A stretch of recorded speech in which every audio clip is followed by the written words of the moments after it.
Hey guys, so we're back again and it's almost Thanksgiving time. Yay, we love it. And so we thought we'd just do one of my traditional recipes that we make every year. And so my family's recipe, actually my great grandmother's recipe is pumpkin bread. And it's a little different than your traditional pumpkin bread. So come with us, we'd like to show you how and give you a little peek into our Thanksgiving traditions. So first thing we're gonna make is something that's tradition in my family. It's my granny, so my great grandmother's pumpkin bread recipe. And I'm sure everyone has a pumpkin bread recipe, and this happens to be ours. So I get requests for it all year, but to me it's a little bit intensive. So I really only make it once a year. But it's that good, so people will be asking you for it all year. So first you're gonna start with just your dry ingredients. And so we're gonna do 3 cups of flour. And so for this, you can use all-purpose flour. You'll hold up this boring part. And so I like this brand. But what I don't use cake flour, but I do sifted flour just because I feel like the texture is better. So you feel free to do or not, but that's what I like to do. So I just pour it through here, and you just kind of, it's cheap, so it doesn't work like tremendously, but it's really, it does make it's enough. Okay, and then we're gonna add the baking soda. So on the baking soda, it is 2 teaspoons, but really, really careful because this is the part you can mess up on and it like affects the whole thing. So then the other things we're gonna add are, we're gonna set that aside for a second and do our wet ingredients. So the recipe I use, my granny's recipe, calls for 4 eggs, which is a lot. I usually like to do this in another bowl too. Just use all the bowls. Yep. That's what you do. As many bowls as possible. Necessary. Use them all. Okay, so I also do this in a separate bowl because I hate when like little shell pieces get in there and then people like never want to eat your food again. So you will crack the eggs, and then you're going to add wet ingredients to there, and this is where actual cream, the sugar, and things. So we did 4 eggs. We're going to do 1 cup of canola oil. So if you'll pour, we can just use this. And then we'll do 1/3 cup of water. 1 cup? Yes. It's really moist. And then we're going to do 3/4 cup of water. So we could do that and just put some more. And then we're going to add 2 cups of sugar. That's the... What did you say? We're going to do 2 cups of sugar. 3/4 cup of oil. I mean water.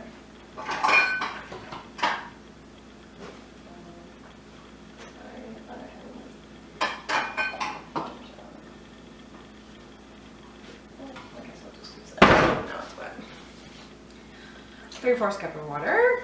Just gonna pour, that's 2 cups of sugar. So I'm just pour it in a little bit at a time and beat the eggs. You really can beat the eggs first before you add the other stuff. I'm just doing it this way. But yeah, when you beat the eggs, you just want to add them one at a time and then beat them so they kind of, you really get them good, because you don't want it to separate on you or to have like parts of cooked eggs in there that, it's kind of gross. No one will ever eat your food again. We're going to add the pumpkin puree to this. So if you can hear the pumpkin puree. So we use this pumpkin puree. Can be any brand. I like Libby. I'm going to add that to your wet ingredients. So once we finish this, we're going to add our spices. So here's the thing about your spices. You can go by our recipe. What I'm going to do is just add a little bit of several things, and I'll tell you what they are, but I really feel like that's the personal part, is really, if you're maybe your family likes a little bit more cinnamon, or they don't like cinnamon at all. I think that's kind of the fun thing about baking. Some things have to be exact, but as far as your seasonings, outside of salt, which you should be careful on. Because one time, true story, I was trying to like, I don't know if we were out of regular salt or what, but I had the pink like Himalayan salt, and so I was using my grinder and grinding it into the spoon. This is why you should add things separately, and then when you're pouring, and it was just going straight into the bowl. Well, apparently it was more salty than like your regular table salt, and so I had already made 1 pumpkin pie, and like everybody that flew through it, and then I had like a couple of friends coming over, and they're like, so I asked, well, what would you like? What do y'all like to eat?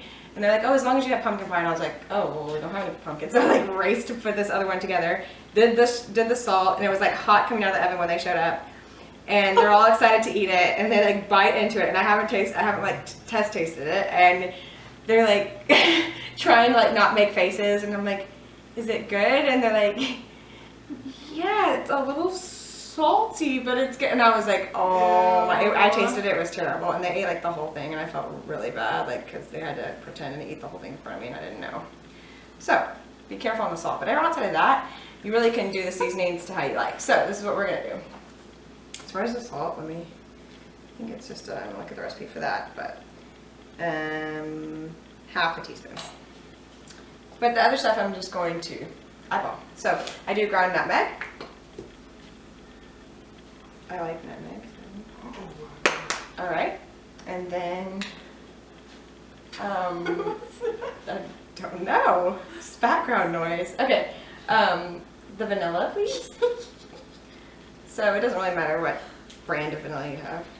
Just a dash of vanilla, a little dash. Let's do the next thing, ground ginger. Ginger is strong, so I just put a little bit of ginger. And the easy thing is, if you're like, I absolutely do not want to do that, I'm afraid that mine isn't going to taste good, there is a pumpkin pie spice, which I also do, and you can just do that and be done with it. But okay, so this is ground cinnamon, so I put a good amount actually of cinnamon. And if you're eyeballing it, say I don't have measuring spoons, your palm is like a tablespoon. So if you do half of your palm, it's a half a tablespoon. A third of your palm is a teaspoon. Clove oil. So I don't have cloves, so I really like the essential oils. This is the Young Living brand. And so they're going to be really potent. So yes, you just want to add a little bit if you use it for cooking. So Young Living's like, is one of the most pure brands you can get. And then just allspice. Like little allspice. Cloves, I really do think for pumpkin pie and for pumpkin bread, even people think they don't like cloves because it's a really strong and pungent thing. They really probably do. It just smells one way, so people kind of associate the flavor with the smell, but it actually, if you don't have it in it, it really feels like something's missing. So, and this is the pumpkin spice spice. I add a little bit of that, which has a lot of the things we just added, but that's just what I do. So, all right, then I mix that up. So then that's it for that part. So now we're gonna add, usually it's that way around. I just did this backwards, but that's fine. So what we're gonna do is you add a little bit of your flour at a time. I'm gonna do it in here and then we're gonna transfer it. The reason you do this is so you can stir it in and it doesn't get too hard to stir. And it gets a little less lumpy that way. And usually you're gonna add it to the bigger bowl, but you know, you work with what you got. Alright, so stir, stir, stir. But here's the thing also, once you put the, I said stir, stir, stir, but once you put the flour in, you want to do it until it's incorporated, and it will have lumps a little bit, so that's fine. You don't, once you add the flour though, if you can over stir and it will make it tough. So if you already have the eggs in there and you're adding your flour, whether it's a cake or it's a bread, if you over stir once the flour and eggs are together, it will end up being a really tough texture. So just stir until it's incorporated. And a lot of people do the stand mixers, and that's fine. It actually makes quick work of it, so you could do that. I'm old-fashioned, and also they're expensive, so I don't have one yet. But I still think I would do a lot of it by hand because that's just time. So now here's the things that are different in mine than from your average one.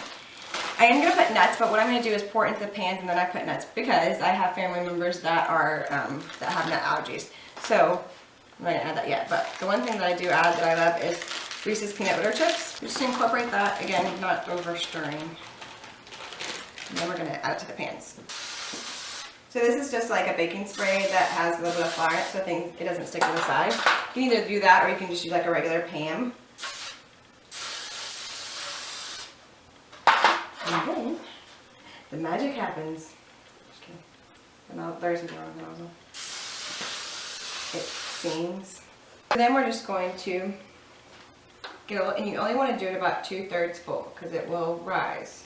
So, and if your pans are smaller, like the real baking pans, the loaf pans tend to be bigger, but I like to use throwaway ones because then you can take it to someone's house and leave it there for them, or you can give them as gifts and not have to worry about your pan.